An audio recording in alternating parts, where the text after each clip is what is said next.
So good morning all of you. Am I audible?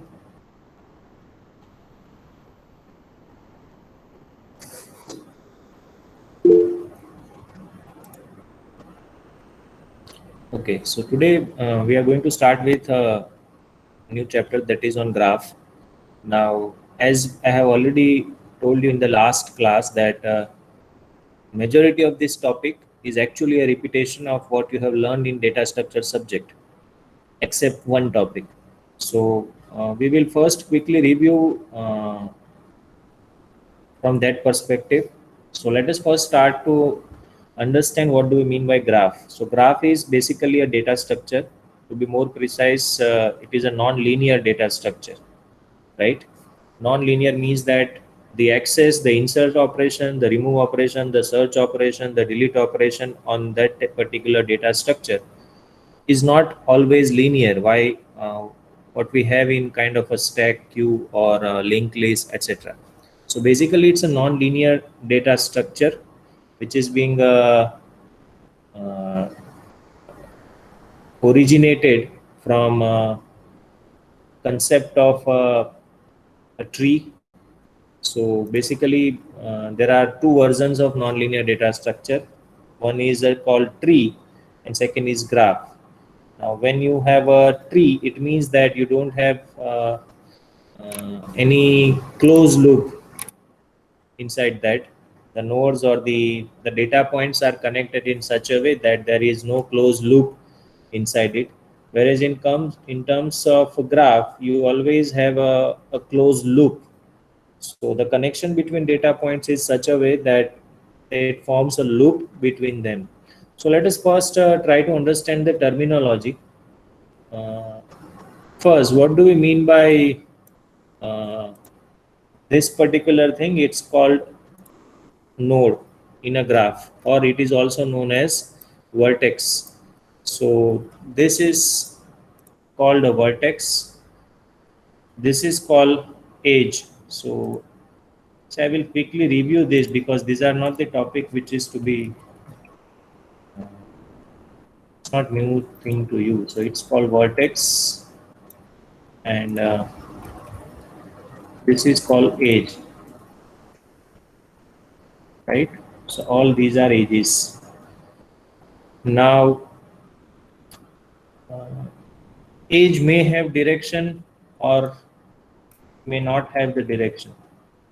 So there are basically two variants of graph. One is called a directed graph and second is called undirected graph. So when you don't have a direction, then that graph becomes undirected graph. We also have a weighted graph as well. Weighted means that you have a weight associated with each and every edge of that graph. So when you have some weight associated, then it becomes a weighted graph.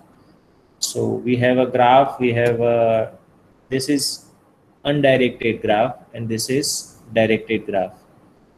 This is called vertex and this is called edges. So all these are edges, all these A, B, C, D, E are vertices. Uh, there is a something called mixed graph as well. Now what is that mixed graph? Means that you have a graph with something like this, that you have some vertex which are, or some edges which are directed, some edges which are undirected. So that is called a mixed graph. Now there is a terminology called end vertices or end points. So for any edge, let us say this is my edge, control C, control V, right? So there is an edge between A and C. So if this is one edge, then A and C are called endpoint of AC, right? So if I say this edge is AC, then the endpoints are known as the two ends of that particular edge, whether it's a directed graph or it's an undirected graph. Now there is something called origin. Let's say you have this edge between A and C, So these are basically endpoints. So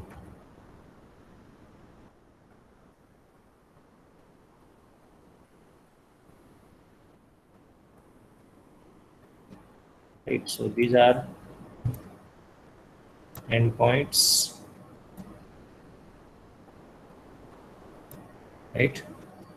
But there is something called origin or source point.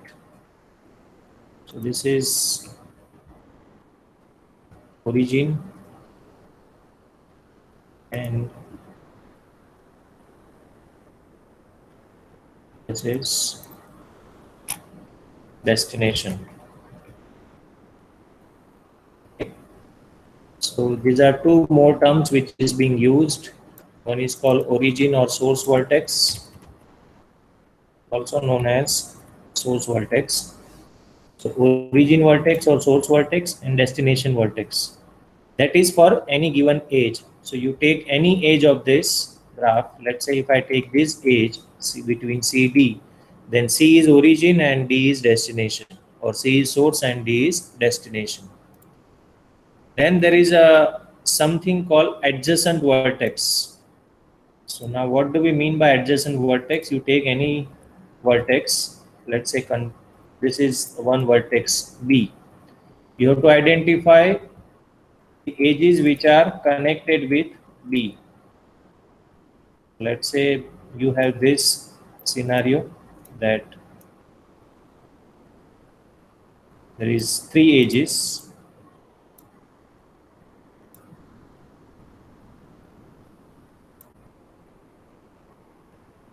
And let's do it in this way.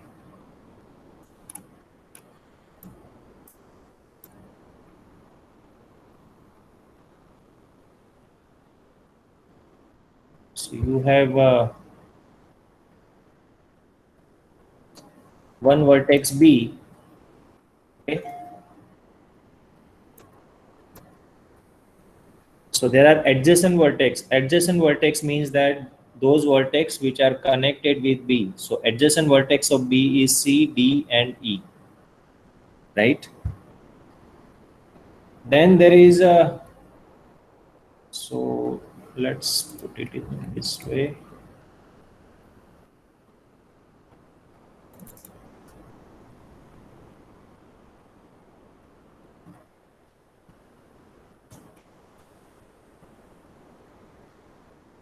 So adjacent vertex of B are E, then B, and then C. Okay. Then there is something called incident. Now let's understand what do we mean by incident. Let's say you pick this age.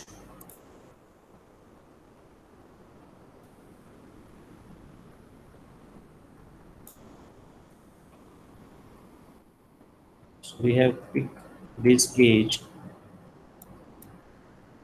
Then let's label this age. So if you give some name to this, let's say that age is ED. Okay. So this is the name which we have given to this age. Then for ED, E and D are said to be incident on ED. That means every endpoints. So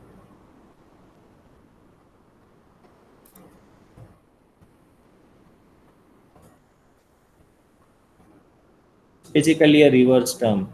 When I say E and D are endpoints of ED, then in reverse, sorry, this is not incident.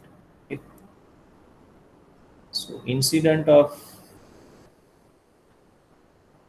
sorry, ED said to be an incident on E and D. So when we say that E and D are endpoints of ED, inverse ED is incident on ED. That is what it means. It's basically a vice versa terms which are used. But mostly what we use that the reverse one, that E and D are endpoints of age ED.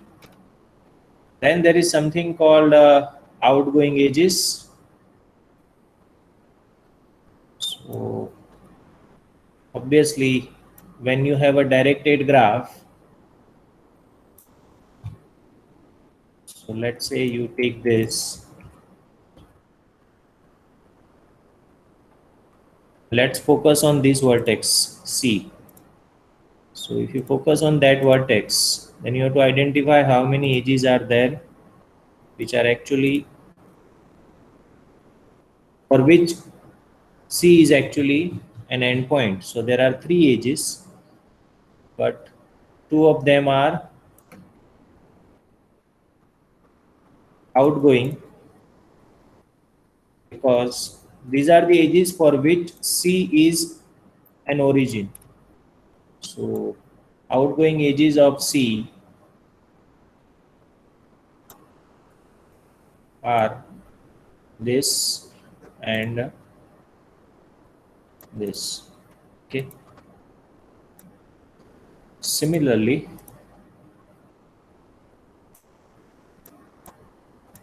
there is one incoming edge which can be, these are those edges which are actually for which C is a destination. So there is only one incoming edge, that is this. Okay. So this is about incoming and outgoing edges. Then there is a something called degree, right? So again, let's focus now on this vertex B.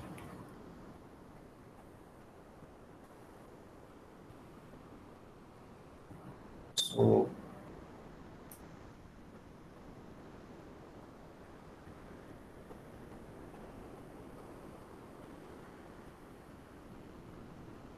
okay, not B, but I think let's continue with okay, let's focus on E. So E is our focus vertex. So let's remove other edges which are not part of. Okay. So this is the scenario, right? There are three adjacent edges of E, B, C, and D. Then there is something called degree. Degree means the total number of adjacent vertex for E. So degree is number of adjacent vertex. So in our case it is P, because there are three vertices which are adjacent of P. So that's why degree is 3 for vertex E. Similarly, there are two other versions of degree. One is called in degree. Okay. So in degree means number of incoming edges.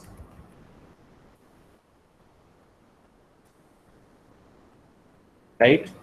So you have to simply look at this node or this vertex and find out how many edges are incoming. That means for how many edges E is a destination vertex. So there is only one edge. So that's why in degree of this will be 1. Similarly, there is something called out degree. Right? Out degree means that number of outgoing edges.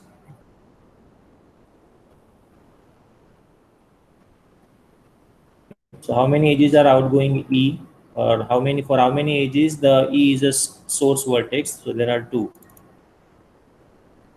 And obviously degree is always equal to in degree plus out degree. So this is called uh, degree of a vertex. Now there is next is a parallel edges. Now what do we mean by parallel edges? Parallel edges are those edges which are actually having same end vertices. So when you have a directed graph, let's say you have this pair T. So when you have a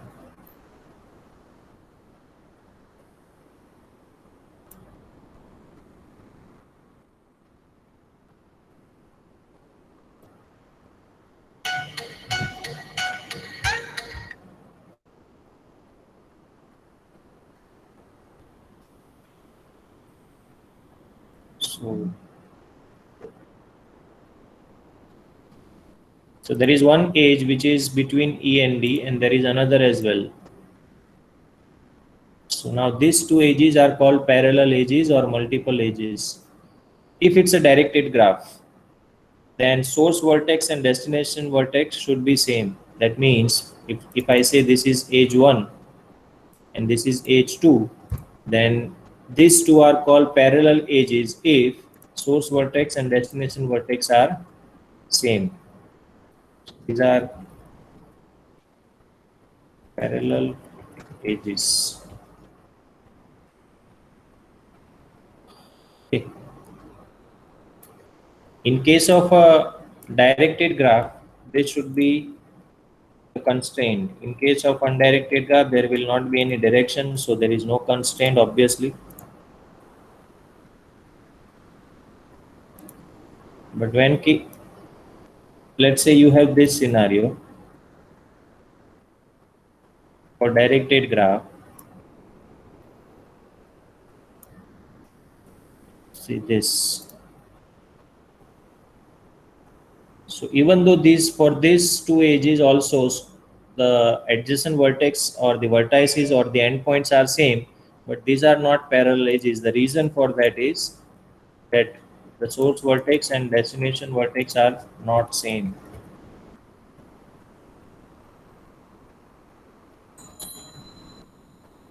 Okay, so this should be noted. These are two different edges and they are not parallel. The reason for that is uh, one is from E to D and second is from D to E. Okay. Then there is something called a self loop. So let's say you have this vertex A and self loop is those kind of edge for which your source vertex is same as destination vertex. So let's say you have a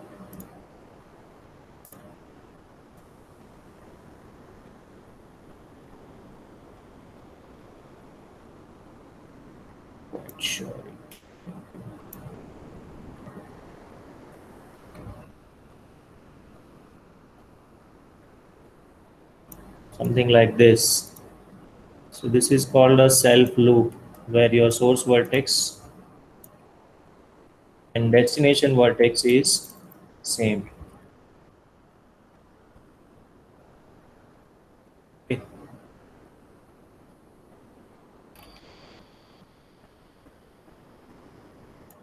A graph is there is something called a simple graph. So what do we mean by simple graph?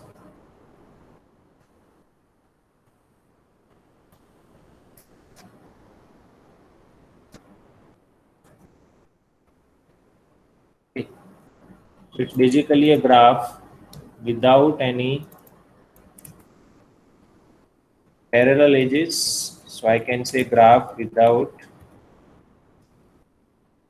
parallel edges and self loop.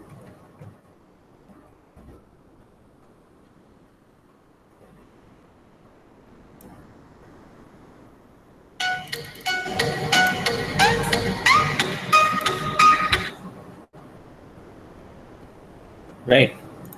So whenever you have any graph which does not have any parallel edge or a self loop, then it is called a simple graph.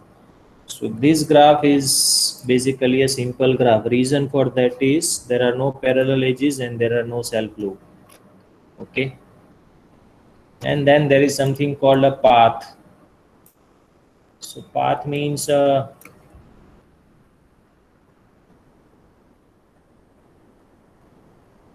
group of edges which may have two or more vertices. So this is one path. Okay. So similarly, in a graph, you can have any number of paths. But obviously, path represents the group of edges, right? So there is a path between A to B, which goes like this. But this cannot be a path. So this is not a path because there is no sequence. Okay. So I think this terminology is clear. Any doubt in this? I don't think there should be any doubt. But still, if you have, you can ask. Okay.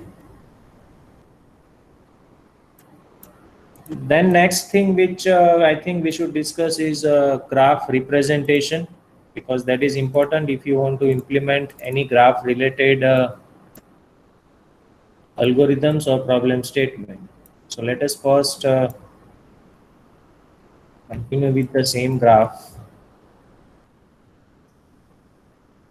and let us discuss graph representation. Representation means the way of representing this picture in a form which can be given as an input to program, because you can't give this figure as an input to the program, right? So you need something which understands or which helps us to identify the exact thing while writing a program for it. So basically there are three uh,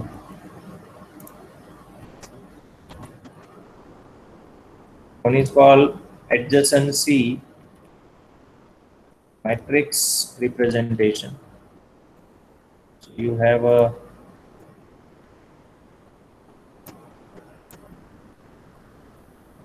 adjacency matrix representation. Then another you have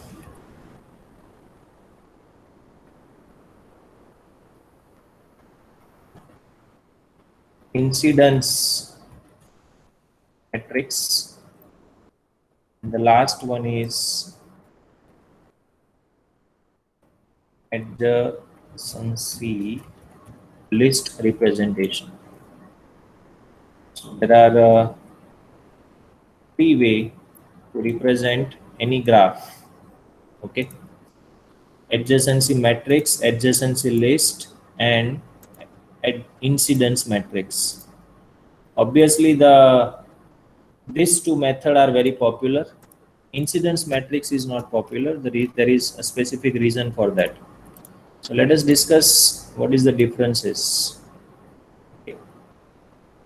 So let's try to represent this using a matrix. When you say you have a matrix, it means that there is a two-dimensional array. Okay. So let's write in form of table.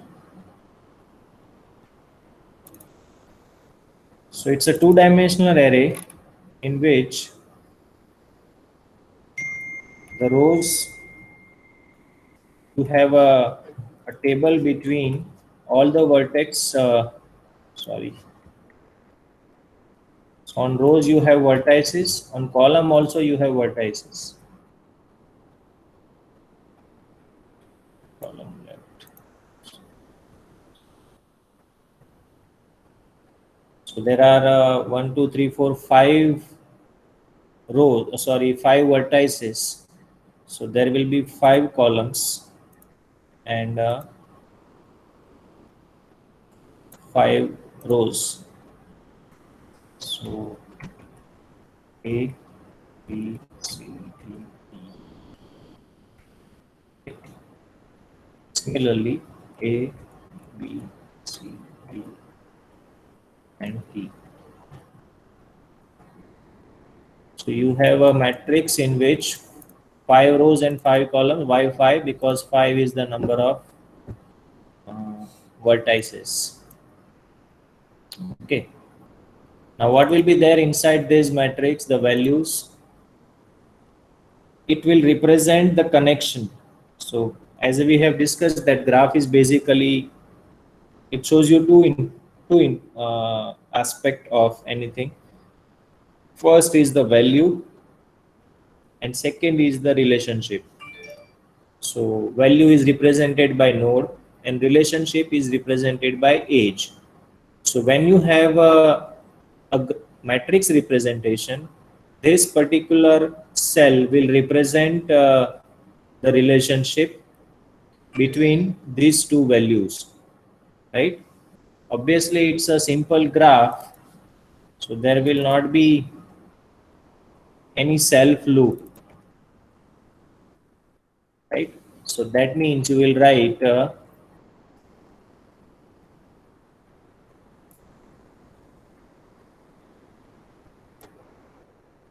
0. 0 means that there is no connection. Okay. Then you have to put a cell between or value at A and B. A and B means that if there is an edge which has source vertex as A and destination vertex as B, then you should write 1. So now if you look at this graph, source vertex is A and destination vertex is B. So there is an edge between A and B, so you will write 1. Between A and C there is also edge, so you will write 1. A and D, there is no edge, so you will write 0. A and E, 0. Similarly, B and A. Now remember, this is a directed graph, so you have to look at whether there is an edge between B and A. So therefore, an edge for which B is a source and A is destination. So there is no such edge, so you will write 0. B and C, there is an edge, so write 1. B and D, yes. B and E, no. Right? There is an edge between B and E, but it is from E to B. Next is C. C and A, 0. C and B, 0. C and D, 1. And C and E is also 1. Then D and A, 0. D and B, 0. B and C, 0. B and E, 0. There are no outgoing edges of D, so obviously all the values will be 0. Then E to A, 0. E to B, 1. E to C, 0. E to D, 1. Okay. So you can verify this adjacency matrix by summing up the rows and summing up the columns. Right? So you have rows over here. So let's say you are verifying this. So there are two edges, 1 and 1. So that means there are two outgoing edges of E. But when you sum up this column, then that will give you the in degree. The summation of this will give you the out degree. So that is just for verification. Otherwise, the understanding is very simple, that it represents 0 if there is no edge. It represents 1 if there is an edge between two vertices. Now, if it's a undirected graph, then this matrix may change accordingly. Right? So let's say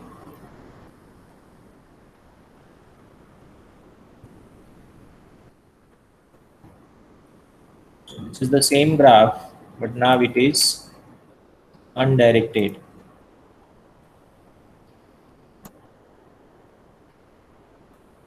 So this will be changed.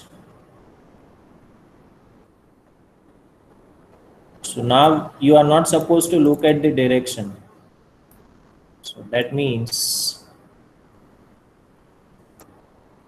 you have to simply look at the connections and not the directions. So A is 0, AB is 1, AC is 1, AD is 0, this okay. Then BA is 1, BB 0, BC is 1, BD is 1, and B is also 1. Then CA is 1, CB 1, CC 0, CD 1, CE 1. Then DA is 0, DB is 1, DC is 1, DD is 0, DE is 1. Then EA is 0, EB is 1, EC is 1, ED is 1. Right? So when you have a directed graph, you are not supposed to look at the source and destination, obviously. Now, if imagine that you have a weight association, so it's a weighted graph, then this representation will change slightly. So let's add a weight to the edges. Let's say 10. Okay. 5.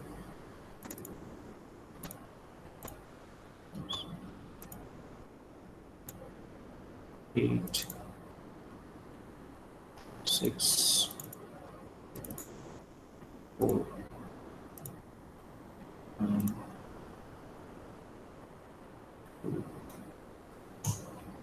So when you have a weight association, then this terminology may change accordingly. So now instead of writing 1 and 0, what you should write is the weight between these two. So this should be 10, and A and C is 5, AD is 0, 0, and BA is also 10, BC is 6, BD is 2, BE is yet to be returned, so 7. So BD or BE, sorry, this BD is 7 and BE is 2. Similarly, CA is 5, CB is 6, CC is 0, CD is 4, and CE is 8. Next, BA 0, BB 7, BC 4, BD 0, DE 9, and EA 0, EB 2, EC 8, EB is 9. Okay. So you can observe that depending on the type of graph, the way we are representing the values in the cell or a cell of a matrix is different. Okay. So that was about adjacency matrix representation. Next is adjacency list representation. So let's first discuss this.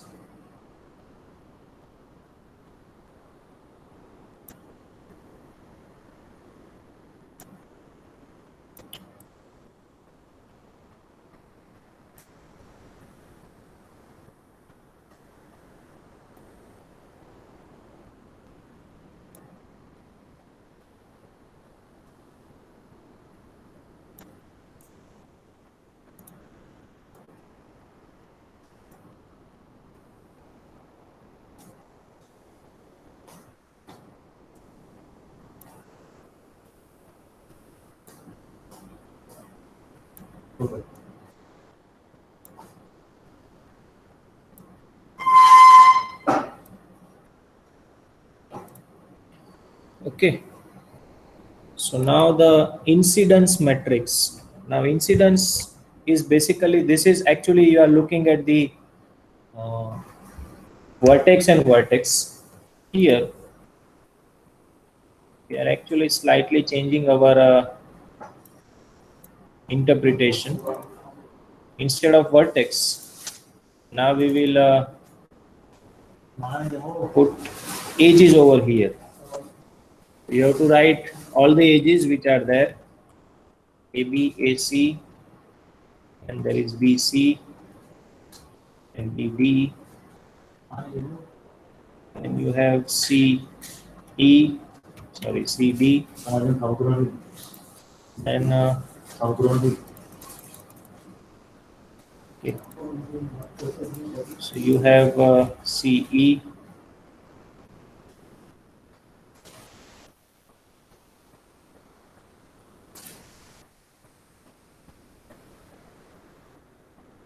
then CE is there, then CD is there. Okay, fine. Then other vertex, let's see at D. So D has no incoming, outgoing edges, so nothing will be there. Then you have E, has EB and EB. Okay. So to just verify the number of columns, how many edges? 1, 2, 3, 4, 5, 6, 7, and 8. So 1, 2, 3, 4, 5, 6, 7, and 8. So that means the number of rows is equal to the number of vertices, and number of columns of this matrix is equal to the number of edges. So that is the first thing which you should learn. Now you have to simply put the values of endpoints. So let's say if you talking about this column and this cell, AB is incidence on A. That is what it means. So that's why this value will be 1. At the same time, you have to look at the direction as well if it's a directed graph.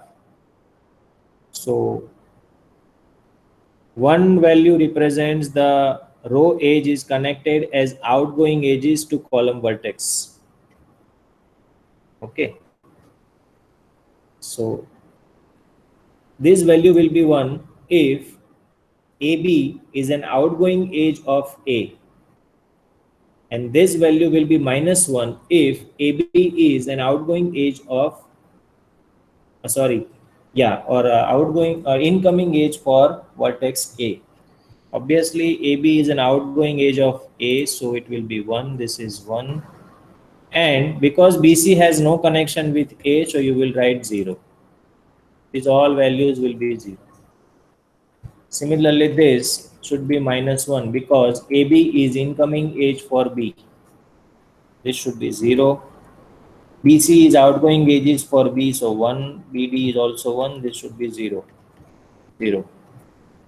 Then this C, 0. Now AC is incoming edge, so -1, -1, 0, 1, 1, 0, 0. And 0, 0, 0. BD is an incoming edge, so -1, -1, 0, 0, -1. Then 0, 0, 0, 0, 0, -1, 1, 1. Right? So this is an incidence matrix. It's very simple. You have to maintain number of row as number of vertex, number of columns as number of edges, and cell or the value inside the matrix should be written in such a way that if there is no edge between row and column, then 0. If the edge is an incoming edge for vertex, that means if the column is incoming edge for row, then 1. If column is outgoing edges, sorry, if it's an incoming, then -1, and if it is an outgoing, then +1. Right? This is for directed graph. If it's an undirected graph, then there will not be any -1. So all these -1 will be converted to 1.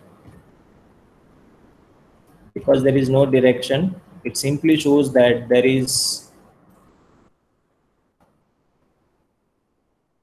right? So this is for directed graph. If it's a weighted graph, then obviously this value -1 and 1 will be converted to the weight of that particular uh, For example, this will be 10, 5, 10, BC, 6, BD, B7, AC 5, BC 6, BD,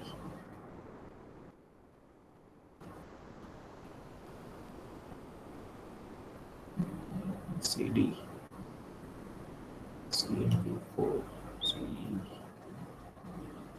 CMP is 8, BD is 7, 4, EB is 9, CE is 8, EB is 2. There is a mistake over here. And this is ED, ED is 9. Okay, I think there is a mistake. It should be 1. Okay. Here, it should be -1. Right. Okay. So obviously you can see there are why we have this particular representation is not popular. The reason for that is there are many repetitions actually. Obviously the time complexity to compute or to process this matrix is much higher than this, because it is being assumed that number of rows for a graph, or sorry, number of edges for a graph is always on the higher side than number of vertices. Okay, so obviously this, if you I want to build this matrix or process this matrix, then what is the time complexity? It is n cross n, so it's basically n square, but means it's a square. But when it comes to this, it is v into e. Now it is assumed that e is always greater than v, so the time complexity to deal with this matrix is always on the higher side. So that's why this particular representation is not that popular. Okay.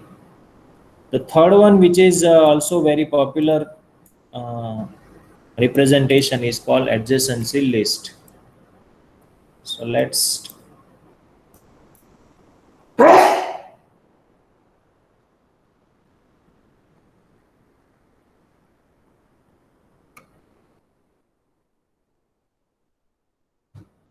write down the adjacency list representation of this graph.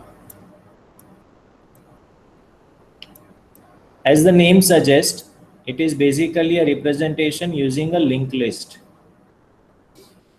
Okay. If this were a representation using a array, then this is the representation using a linked list. Now, what is there inside adjacency list representation? Basically, it's use a doubly linked list to maintain the entire graph structure. As you know that in a linked list, for any given node, you have two components. One is the data part, and second is the link, or I should say a pointer. Okay. So this represents a node for any, and it's a doubly linked list. So you have one.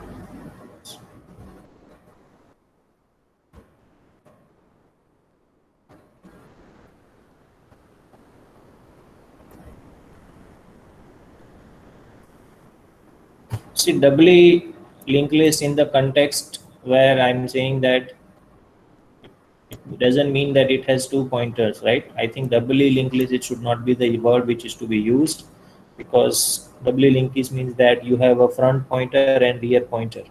I should not use that term. But what I mean to convey is that you have a master list which is actually referencing, it contains the value of, sorry,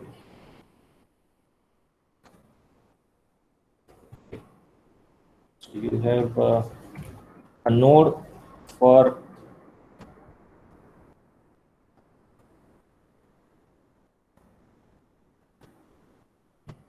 every vertex, and then you also have a node for connection of it.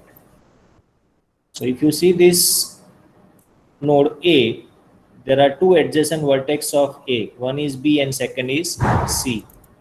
So it contains a pointer to B and C. So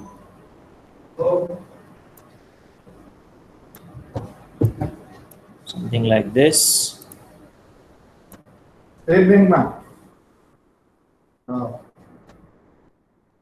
Yes. Right. So this is called adjacency list of A. Similarly, for every node, you will have this kind of a scenario. Let's say for B, you have to see what are the outgoing edges, because this is a directed graph. You have to simply look at this outgoing edges. It's B, means there is a C and E. Sorry, not C, it's D.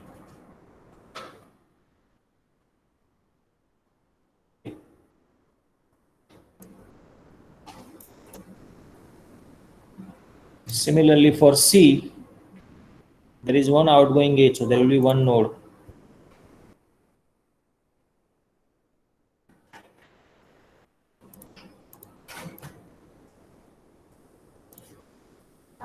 And that is B. For D, there are no outgoing edges, so it will not contain anything. And for E, there are two outgoing edges, so it will again have two nodes.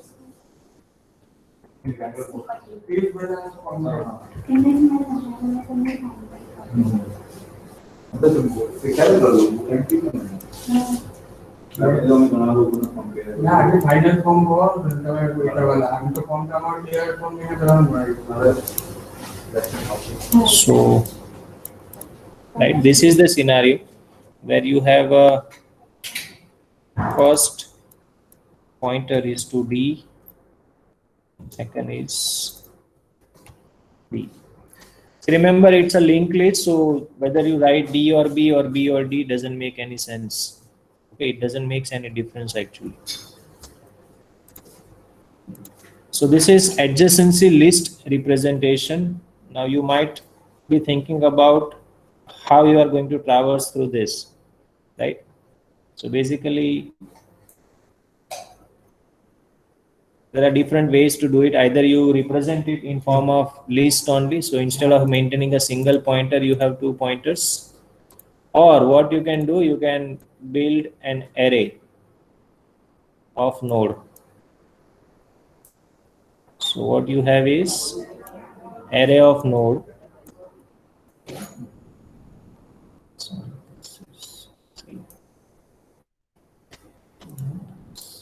Okay.